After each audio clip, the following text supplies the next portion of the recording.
Yay! Thank you, everybody. Thanks for coming. I feel all the love in the room for sure.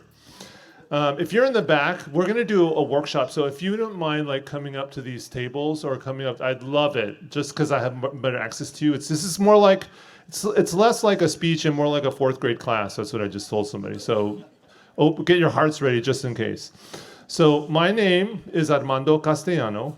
And my pronouns are he and him. My visual descriptor is I'm 6'3" tall. I'm going to stand during this, during my workshop. I'm wearing gray pants, a light blue shirt. I have brown skin and a mustache, and I wear glasses. So I serve as the founder and the director and the French hornist of Quinteto Latino. And Quinteto Latino is an advocacy organization with a professional chamber ensemble wind quintet at its core. So this workshop, I want to read the title and what I said I was going to do, just exactly what it says, because there's a lot to unpack there, and we're going to unpack it together. And this is a workshop, by the way, so you all are going to be doing work. So get ready. I'm just warning you in case you have a chance. The work is going to start. So the name of what I said is PGM Leadership and How to Navigate White-Led Systems. In this session, Quinteto Latino's founder, artistic director Armando Castellano, me, will highlight how we, as people of the global majority, can lean into our power to affect systemic change in classical music. Okay, so like I said, we're going to be doing some work, and I want to center when I'm talking, just to be clear, so you know, when I'm speaking, either as a Latino or as a man, as a French horn player, or as a person of the global majority, I'm talking from my perspective. My story is mine alone. And some parts of my story people might relate to, but I want people to hear what I'm saying, that it truly is just my story. And though I might have things in common with other people around identity, that it's truly just mine. And that you'll see why that's important later. Especially as it relates to Latino identity, because one of the points I really need to make when I'm talking about like Quinteto Latino and what we talk as a culture within the organization and beyond is that Latinos are incredibly diverse people. That representation, it's true. US Latinos are super diverse. We come from many different generations, from many different countries of origin, lots of different foods and identities, many different languages, many different ways of being. Latinos and Latin Americans in the US are incredibly diverse. And too often in our systems, classical music included, people want to see us as monolithic, as all the same, as all similar, as we do share traits, but we're all incredibly unique and diverse. And I like to center that in my work when I'm saying Latino, when I'm saying Latine, that we use those terms, but we are incredibly diverse as a people. Okay, so getting that out of the way, I want to start exploring how white systems impact people of the global majority and talk about what that means and why I chose that word. So PGM leadership and how to work within white-led systems. 85% of the people on the planet Earth identify as non-white. 85%. And that's where we get this term, people of the global majority, PGM. Because a majority of the humans on the planet identify as not being white, PGM. In the United States, and these are rough numbers, but give me some grace on them. 60% of the US population identifies as being white, 60%. So currently, the PGM in the United States is about 40%. 40% of the US population, PGM, of which I'm included. Now, by the mid-century, 2045, 2050, that's going to change. People of the global majority in the United States will then be half or more of the US population. We're just growing. So we'll be the majority in the United States by the mid-century. So these are numbers, and I want to bring it back to how that translates for me. Again, my story, okay? I live in a state, California, I'm from the San Francisco Bay Area, where half the population in the public schools, the public school students, half of them, more than half actually, it's more like 55% of the students are Latino, identify as Latino in my state. Every other child is Latino. When I play in a professional orchestra in my state in California, a professional orchestra, and I'm hired to play as a freelancer, I'm almost 100% of the time the only Latino in that orchestra. And that hasn't changed since I was a young man. And believe me, I'm looking around. This is what I do for my job. I'm looking, I know the other Latinos that are there, there's none. Almost ever. Sometimes there's some, but I'm the one playing principal and I hired the rest of them. You know, so that's the reality that I'm living in as a classical musician in these classical music systems. And in that intersection of what's happened to me, I founded Quinteto Latino.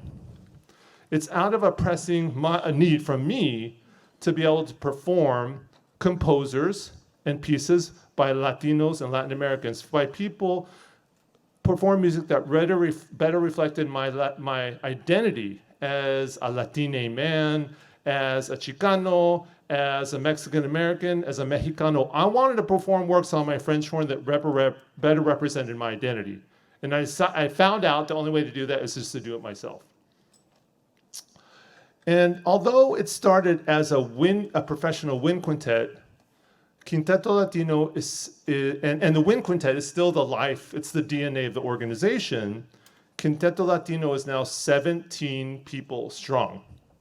So our programs include advocacy, education programs, a fellows quintet program, so now there's a second quintet, and of course the professional wind quintet that has been playing classical and contemporary music by Latino and Latin American composers for 20 years. So now we are 20 years strong, which I'm really proud about. Yes, thank you. So I'm using this term, people of the global majority, for my talk today, as opposed to BIPOC or as opposed to people of color, as a way of moving away from centering whiteness, like when I use people of color, as move from centering whiteness and identifying ourselves, and move towards engaging with our power as people who are the majority across the globe and soon to be the majority in the US. So how do we engage with that power? That's what I want to do. And by saying PGM, I feel like I can engage with that power even better, acknowledging our power in numbers, at least. Because in this field, we're all living within centering whiteness and their white systems. I'm a classical musician. I make money playing music. I play concerts. I teach music. I do fundraising for my organization. I do consulting. I do these things in a system where too often and for too long, white identity and white culture has been the force and the powerhouse of these systems I'm working on for too long. And the power, that comes in a lot of forms. I want to name them because we're going to talk about power in a little bit. So I'm going to name how I see it. The power in the repertoire. Who is getting played and who isn't? There's a power in the people that are playing the music. My example in the orchestra. Who's playing those pieces? Or in our administrative teams. Who is leading these cultural institutions that we're all playing under and a part of and partnering with? What do the boards look like? What do the funders too often look like? These are white-led systems. A vast majority of the people making the decisions in our systems, the power brokers, the ones in charge, are not people of the global majority, vast majority of them. So that said, how do I as a Latino musician, but for really any of us who are people of the global majority, survive and perhaps even thrive within these white systems? How do we do this work and still feel whole, feel represented, and feel heard? That's really what I want to get to today, is how do we keep going And well, and what tools have I used as a Latino classical musician that I can share with you on how so you can persevere through these white-led systems. PGM leadership and how to navigate white-led systems. Okay, so the first tool I want to share is about feelings. If you've ever done a workshop with me, you know I like talking about feelings. Sometimes I'll go somewhere like, oh, you're bringing your California hippiness to us. So whatever you want to call it, okay? That's what we're doing. So get ready for some vulnerability. So it's about navigating white systems and how it makes us feel navigating white systems, whether you're ally or a PGM, okay? How does it feel to be in these systems and doing it? That's our first activity. So, and we're gonna share those feelings in a safe way, And I'm gonna set you up so you can do it. So for allies in this work, if you're an ally, it's about learning how to hear and listen to people, the global majority. Listen to the voices. And if you're an ally, it's about how to engage and represent with cultural competency people from the global majority. How do you listen and represent with cultural competency what they're saying and who they are? That means hearing what they say and taking action on those words. So if we're listening from communities that have traditionally been disenfranchised, or any community, how do we listen and with a way that takes action on the words that they're saying, and how does that make us feel? So it's from both sides, okay? For allies and people deep in the work. All of us are deep in the work. How do allies and people in power step down from that power and share it and hand over the power, that decision-making power, or sit with the people and empower those voices that have traditionally been disenfranchised in our systems? So that's what we're gonna practice, and we're gonna talk about how that makes us feel. So I want to say one more time for the allies, it's about listening carefully and listening to learn and sharing that power and learning how to do that and how it makes us feel as people in power. How does it make us feel too, navigating these white systems? All of us have feelings around it. Okay, so what we're gonna do is don't do it yet, I'll tell you the instructions and then we'll do it. We're gonna get into we're gonna get into pairs, one-on-one. There's QR codes on these tables, and the QR codes repeat the instructions that I'm saying and also give you a little box that gives you what feelings you're gonna share, because we're gonna share feelings. I put a list of feelings for you to help you, all right? So in this share, you're gonna sit in a pair and you're gonna answer a couple of questions. And the questions are in the QR code too. The questions are, if you're having trouble with the QR code, is everybody able to use it? I was not able to get it to work very well for me. Hopefully we'll all figure it out together. Is it working? Yeah? Okay, good. The instructions are at the QR code, but so are the feelings. The question is, share a portion of your musical journey. When you're sharing, while you're sharing, the person who's listening is going to listen with an open heart and listen to learn. Okay? So I'm sharing, you're going to share, one person is going to be sharing, one person will be listening. Share some part of something that's happened to you in music, and what feelings come up when you share that portion of your music history. I'm going to give you some examples. So if I were sitting here and I'm the one talking and the person is going to be sitting right in front of you looking at you, okay, there's not going to be anything between you, there's no crossing our leg, you're going to be open-hearted, and I'll tell this instruction again. I'm going to give you an example. So you're going to have 4 minutes to share. I'm going to share 3 things and how they made me feel. So when I was 17 years old, for the first time ever, I saw a French horn player playing in a professional orchestra who wasn't a white male. 17 years old. And something in my head, I remember, it switched. Oh, I could be a French horn player too. And I somehow couldn't imagine it before that until I saw him playing the orchestra in the New York Phil, Jerome Ashby. And the way it made me feel is happy.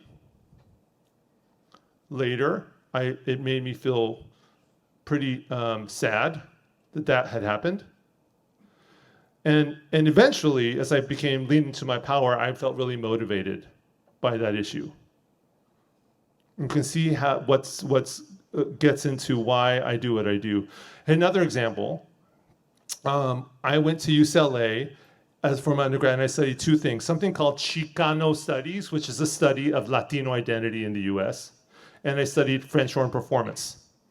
And what happened to me is that all my musician friends were like, why are you over there with the Chicano studies? I was very politicized and very active, social change agent. And to them, to music, that looked really strange and seemed odd to them. And then all my Chicano studies friends were like, what is the French horn and why are you going over there playing an orchestra? And I felt really torn between those two things. I felt really pulled apart. And it made me feel lonely and pretty anxious. It was hard to stay in school. I felt really torn apart. And it was hurtful that I didn't have a place where my French horn playing and my love for my identity and culture were mixed. I felt like two different people. I didn't know how to navigate that as a young man. Last story I'm going to say is I visited one of my alma maters recently. I did some teaching, had a bunch of meetings. It was really great experience and so appreciate that day. Really life-changing for me. And it just so happened that while I was at the school, my old horn teacher, who doesn't teach at the school, but he was visiting the school that day doing a masterclass for the horn studio. He's a good friend of mine. I went there, I said hi to him, and I sat in on his masterclass. It was really fun to listen to him teach. And this was the whole horn studio. There were 12 students there. Now, when I went to the school, there was me, a Latino. To the best of my recollection, me, a Latino, and essentially there was two BIPOC. There were two people of the global majority, PGMs, and everyone else was white. There were two PGMs, and everyone else in the studio was white, to the best of my knowledge. And when I went back to do the visit, there were two PGMs, and everyone else was white. 26 years later. Zero change, at least from what I saw that day. And so that made me feel a little disappointed. I was disappointed. And I was surprised. Although you think I wouldn't be after this amount of time. I was surprised. And but I was also motivated to question that, what I was seeing and why that had happened. Okay, so now it's your turn. So what you're gonna do, and I'll tell you when to move, you're gonna sit in pairs. Does not have to be someone you know, okay? You're gonna share a story about some part of your life. You're gonna share a portion of your musical journey. You're gonna do it for a set amount of time. And more importantly, how it made you feel. Just like I said, those activities I was feeling hurt or happy or sad or anxious or disappointed or surprised or motivated. There's a list of feelings on the QR code. So you're gonna use that, have it in front of you to say what the feelings are, okay? So first get into your pairs and then I'll tell you when to start. So go ahead and go now.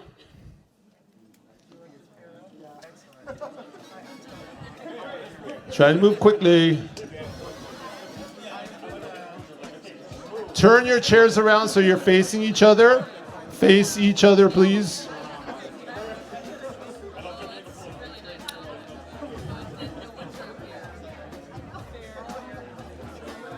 Okay, we are all set.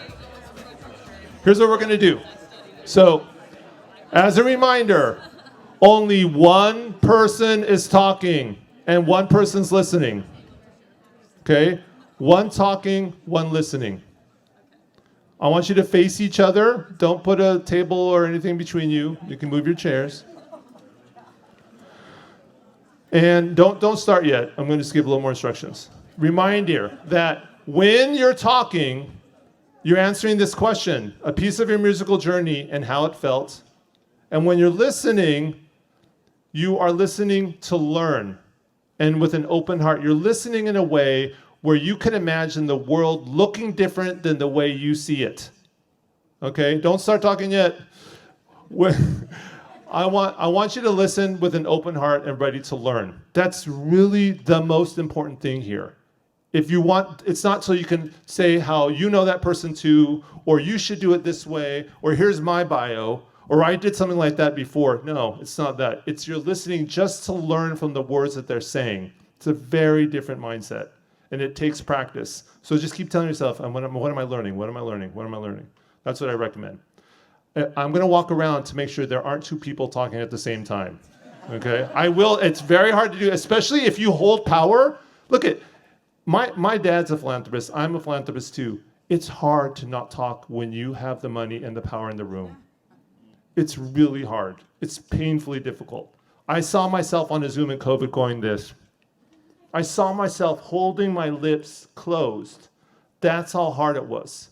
Okay, so I really mean it. One person talking at a time, and I'm going to be checking you. Okay, go ahead and start now. I'll tell you when the 4 minutes is up. Thank you.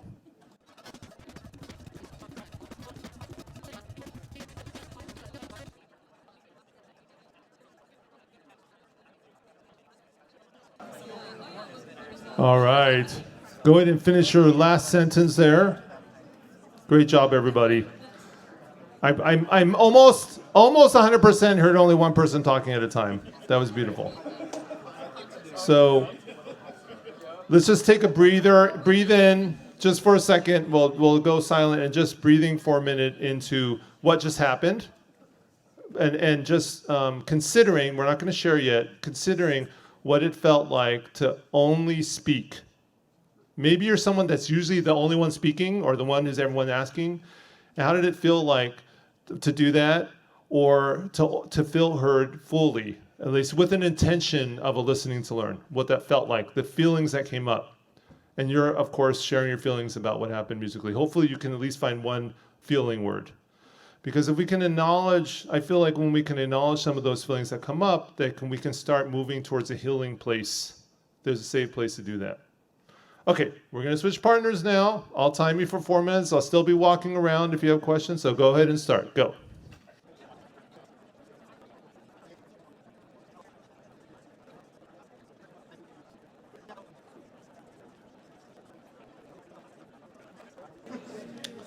All right. Thank you. Good job, everybody. Finish up your sentences. We are going to do another activity, so you can kind of keep your chairs however we're going to go back to it. So thank you for finishing up that. And thank you for taking the chance to be vulnerable and sharing some feeling words from that feelings list. And like I said, I feel that for me, my experience is that when I can get that out, it promotes my own healing. And that when I can talk about it openly, then I feel more whole and centered, and I could be there, centered and open-hearted for the communities that I care about, that I want to share power with. But I got to take care of my side of the street first. And also I want to just, in mentoring, I've been doing mentoring in this space for a long time. And what I have to say, almost exclusively in all of those conversations, almost exclusively, this is what we're doing first. We're talking about what it feels like to navigate these white-led systems, because it's such an important part of being able to survive and feel whole in them, is being able to acknowledge how it makes us feel. Okay, so I'm going to ask some questions that just for thought. We don't have time for today to share back, but just thinking, what did it feel like to be heard? What did it feel like to be heard? Especially if you're not in a position or aren't used to being someone who's feeling fully heard without being interrupted. And knowing that the intention from the other person is to listen, to learn, not to correct or to change some way or to put in who they know. It's about just learning from what they're saying. What did that feel like for you? Okay. And on the flip side, if you're in power often and people are often asking you what to do, how did it feel to step down from that power and open your mind and your heart to just learn, to not have to imagine a possibility about what the world might look and feel and could be like that's different than the one that I know and feel. Even if I've been doing something for the same for 20 years, that there are other ways of doing it. And for me, as a leader, I love leaning into those feelings and how it makes me feel. I feel like there's more change and I can address community needs better when I'm acknowledging, again, taking care of my side of the street in that situation. So when I step down from my power as a leader, as a philanthropist, as a leader of an organization, for me, the feelings that come up with are often fear, just acknowledging that as a power broker. It's scary to give up that power and share it. It could be a happy place too, because I'm handing it over and being quiet. It also can be anxious. As a founder of an organization with a managing director, I'm the artistic director. Handing that over to a group of people and full-time staff can be an anxious thing for me. Mostly it's just thrilling and exciting, and have a little more time with my partner, with staff there. I can even come up, resentments can come up when I don't get my way and I'm used to getting my way. Can be resentment inducing, which I've got a whole other set of tools to help deal with that.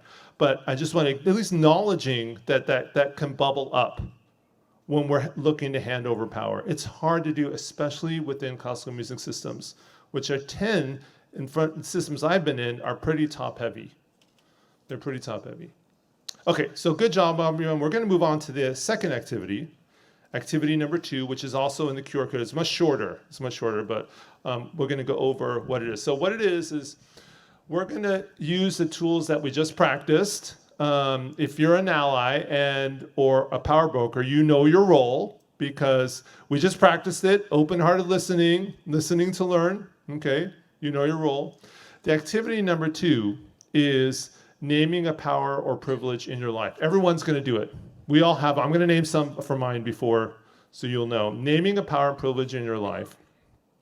And naming a time when you shared that power with someone else. When you stepped down from it and shared it with someone else. And if you can't name a time, you can just imagine a place where you might do it. Okay, just make one up. So you can name it. So you're naming some privilege or power that you have, and when you shared that power. And you get extra points if you can add a feeling, but I won't make you suck feelings this time, okay? But I'd love it if you did. So I just want you to do this first up of imagining doing it, or when you've done it. And I'm sure everybody in this room has done it at some point, but we're just gonna actively say it. And when you're listening to the person talk, you're not gonna give them feedback on it, okay? And you're not going to bounce ideas about it. You're just going to listen to learn when the other is telling the story. It's the same thing, the same kind of sharing. It'd be good if it was in your musical life. Doesn't have to be. It could be when you're at the grocery store with your partner, with your kids or something. That's okay too. So in this next step, this second step, we're going to complete this process. First, we are sharing how we navigate these why systems make us feel. Okay, we did that already. And develop some practices around sharing and listening. And now we're going to navigate how power is in our life and how we navigate that power, how we share it.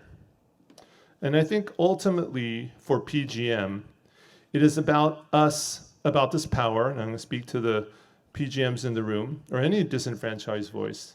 It's about how, using this power exercise, how can we come together in community to build power collectively, okay, to push back in the field collectively. Because I know the vast majority are doing it on your own, 1 or 2 at a time. That's so difficult and painful to have to do that, and it's not very sustainable. So how do we come together to do it collectively? And because there's way more power when there's all of us. And I want to talk about something that Quinteto Latino, how we navigate this and build power together by talking about our summer institute called Seminario. So Quinteto Latino has a summer institute and it's happening next summer, and we're going to have 25 US-based Latinos and Latin Americans come to the Bay Area. And when they come, we do 2 things at our institute. Okay, first, it's all Latinos and all early career professionals, like just finishing college, starting on their career, and that's a big age range, actually. And there's 2 things that we do. One is that we perform. So all the musicians are performing chamber music by Latino and Latin American composers. Okay, contemporary music by Latino and Latin American composers. And we think it might be the only place in the US where that happens. Latinos playing Latino composers of that big group, which I love. Just like a dream. The second thing we do, it's about healing and power building. Literally, we had a programs meeting last week. The programs offers, what are we doing? I said, we're healing, we're power building, and we're performing. Okay, healing and power building. How do we work to heal from navigating these systems? And how can we as a collective of 25 Latinos build power and community to help support each other, and collectively, all of us as 25 Latinos push back collectively on these white systems? It's much more powerful when we're all together. It's about healing and power building. So activity number 2 has to do with this power building part. Name a power privilege in your life. Name a time when you shared this power, and if you can't imagine a time, just make up a time when you could. If you go to the QR code, you'll see that there's those questions are there. Let me tell you how much time you're going to get. Okay, so we're going to do about 2 minutes or so on this. I'll tell you when to start. Okay, one person is going to talk at a time. You're still going to do the open-hearted listening to learn. Okay, and I'll tell you when to start. So turn to your partner now. Get ready. I'm going to offer just this additional tidbit of being physically open-hearted. So as opposed to crossing your legs or your arms, that you physically open up. Okay, try that. It's yet another level of vulnerability. Thank you for doing that. Okay, go ahead and start now. You have about 2 minutes.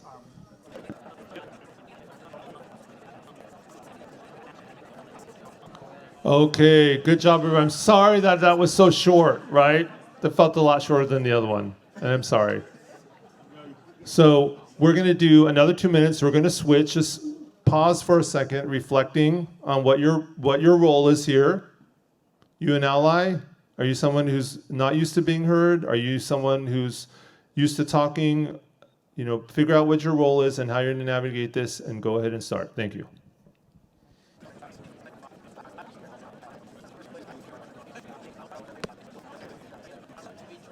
Okay. Great job, everybody. Go ahead and say your last sentence. And that's your last activity. So first of all, give yourselves a hand for doing a great job. Yeah. Thanks for trying these things. These are not things that we talk a lot about in classical music. You know, how playing and performing and doing this incredibly time-consuming and difficult and expensive thing, what that feels like for all of us within these systems. All of us. And we all have feelings about it. You did a really great job. We shared a portion of our musical journey, and we used open-hearted listening and listening to learn, which is a really great practice in terms of how when we navigate power. I use those in all my teaching. I do community partnering. I'm always being conscious about what the power is like in the room, what's my role, and how I can share and step down from that power constantly. Staff meeting, rehearsal, classroom, workshop, consulting. And you were able to name some power and privileges that you have in your life and imagined how and where you could be sharing those. So we have a lot of time for questions and feedback. And I like to give a lot of time for questions and reflections and feedback. And you can tell me, you know, don't make me do this again if you want, or I'm not Latino, I'm Latine, whatever it is, you know, I'm listening, because we have a collective wisdom here. So it could be a question or it can be a concern. We also have some virtual questions that may pop up for us as well. There's a mic in the middle of the room for anybody who wants to ask a question to me or to the room. And, you know, often questions about me as my life as a musician, more questions about Quinteto Latino, or digging more deeply, or in any of the topics, or getting clarification on anything. So thank you. So go ahead. Armando, great job. Just so good. Thank you. I would love your take as far as people who are in middle management, because there is this struggle in terms of how there is navigating power that we are trying to wrest from above, but then also how it is that, as you've walked us through in the session, how we share it with the folks that are below us, and like how to navigate when that's happening. Thank you. Well, can you say your name and the org that you're from? Only Lincoln Center and the Dream Unfinished. I knew it was Un, but I just wanted you to tell everybody. Thank you. Thanks, Un. It's like the middle child syndrome, huh? Like, and that just comes to mind when no one's asked me this question before, but that's kind of what I think of. I'm the youngest of three kids, and I know my sister's role there. It's really a good analogy, at least in my life. But about that's a distinctly difficult role, I would imagine. And like I said, I haven't given it thought. I haven't been asked that question. But I've been in the middle many, many times. I think a lot of the power brokering that I do is in the middle. Look at the privilege of the clothes I have. I have wealth. My dad's a wealthy guy, and he shared that with me. And I will that for my communities. How often have I been the only brown man in that room? And so. And I would say that I guess I would go back. This is not the best answer. May not be all the tools you're looking for. Is that when I take care of myself and have my side of the street in check, then I can navigate and be there for the communities I care about. And that means being able to negotiate the upper team and being present there wholly and being able to take care of myself and being able to bring those voices with me when I go there. And I think I do that a lot. I think when I do it, not in a sick way like within a larger organization, but as a musician on the stage, we talk about these topics on the stage. We're playing commission pieces and we're talking about the lack of diversity in classical music. It's just who we are as an organization. So always bringing those issues forward like that.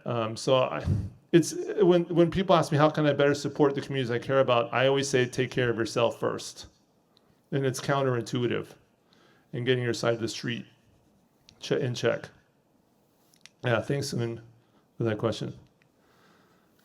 Name and organization. My name is Ruth. I'm from Mexico. I currently live in Ottawa, Canada. And I don't know if this is really a question, but I'm the only Latina or Latino working in the biggest organization of arts organization in Canada. And it's kind of strange for me to see that because I know there's a lot of us out there. I know there's a lot of us out there in Canada specifically. It's such a multicultural place. And I just wonder, talking about the white blood systems, how can I take myself out of that box? Because I find myself every day trying to fit into that white system, and it's very hard for me personally to do my work without being hey, ¿qué onda? I don't know, being super me, I have to kind of tone it down because maybe the way I'm saying hello or asking the question or saying an order or something like that, it's not just who I can be myself because I have to be white. I don't know, Yeah. Thank you for that question. And I just really appreciate your vulnerability in asking that question. And I hope that everyone here understands that was very special to have heard someone share that. Okay, so yeah, thank you. And as women of color, especially, how often are we allowed to share that level like that? And so take that on as some insight, and hopefully you're listening to learn while she's talking around what that actually feels like. And I can really relate. My experience in navigating white systems. I grew up in a white neighborhood.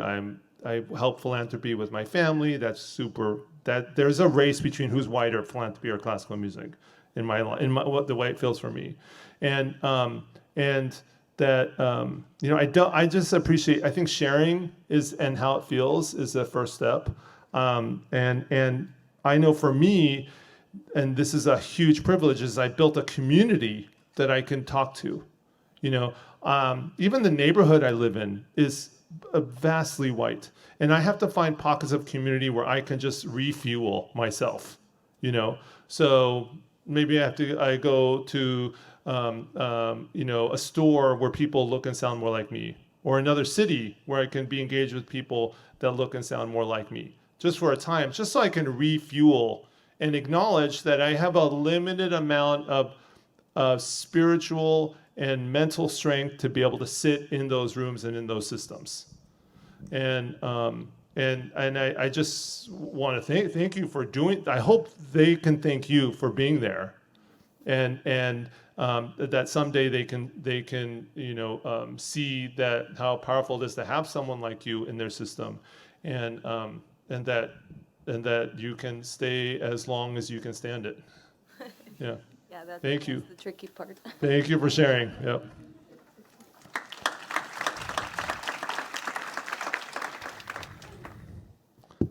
Hello, my name is Eric Salazar. Hey, Eric. I'm the clarinet guy. I'm a clarinetist, composer, and career. I just saw you recently. I Googled you. I saw everything. I'm like, oh, who's this guy? Yeah, totally. I just looked you up like in the last week. It's great. Awesome. I don't know how it crossed my social media somehow. Magic. So during the activities, I had a wonderful listener who had very open body language, did not interrupt me. And I still had a tiny voice in my head that made me feel like I was being measured, which I don't believe was my partner's fault. I think that's in me. So my question is, what can someone do to feel confident and embrace their power when they are conversing with or in a room with folks who look like the traditional wealth and power wielders of our country? Yeah, thanks, Eric. Say the question one more time. What can someone do to feel confident when they're in a room full of people who traditionally wield power? Man, I wish I had a secret formula for confidence. I do. And, for me, as someone who's navigating a fair amount of privilege and power, that I just want to, I try to sit in the room and be some confidence. Like it's really literally me sitting next to a person and that person talking and me not talking, and literally feeling like they're heard. But we can't. It's hard to be able to manage their feelings. All feelings are real, okay? And they tell us something. They tell us something that we're trying to survive and navigate. The feelings tell us something. So it doesn't surprise. I don't have a formula for changing the feelings.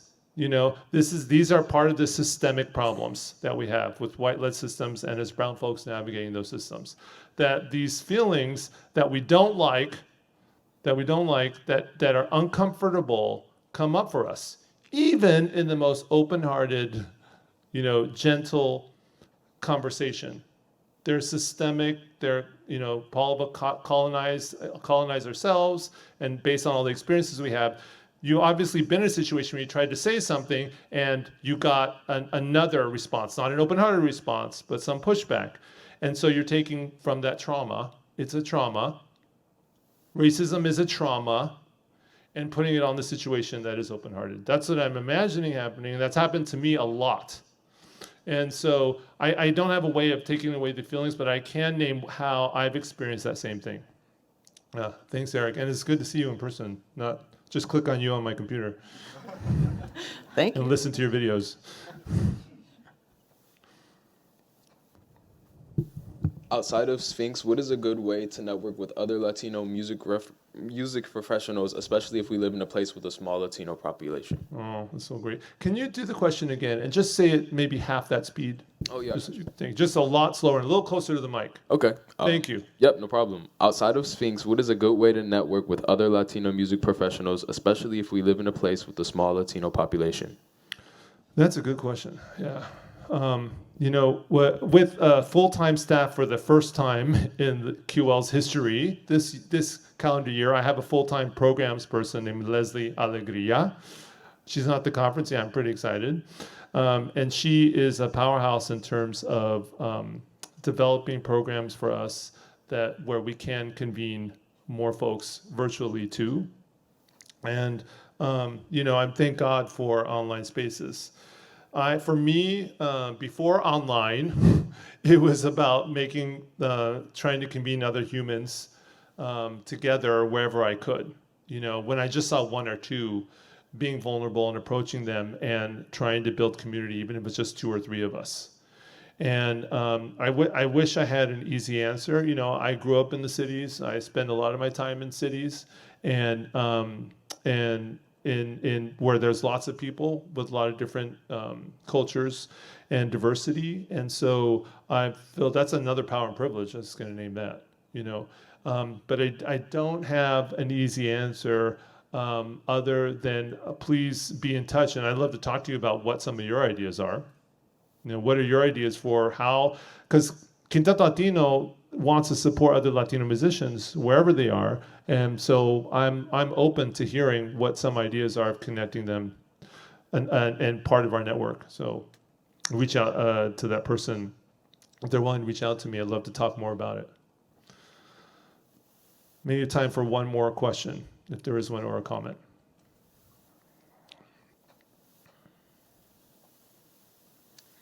Hello. Hi. My name is Elise Golden. I am a junior in college working on my bachelor's in vocal performance at Fisk University.